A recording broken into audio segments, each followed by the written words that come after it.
А резултатите от НВО излязоха. Това беше. Свърши се.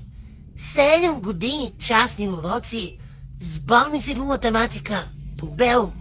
И всичко това приключи с 2 цифри. 40 точки по математика. Какво стане с моето достоинство?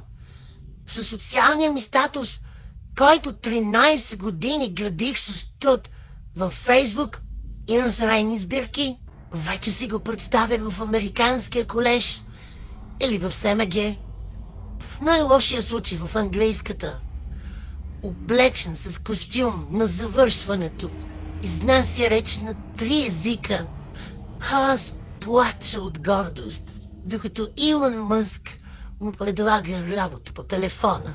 Бях измислила как ще казвам на колежките: високи са таксите в колежа, ама нали инвестиция в бъдещето?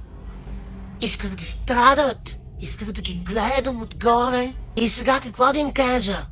Че синът ми ще учи в гимназия по транспорт, защото обича гадски транспорт от малък. А родата на 9 мили, детето влезе в СМГ без един частен лок.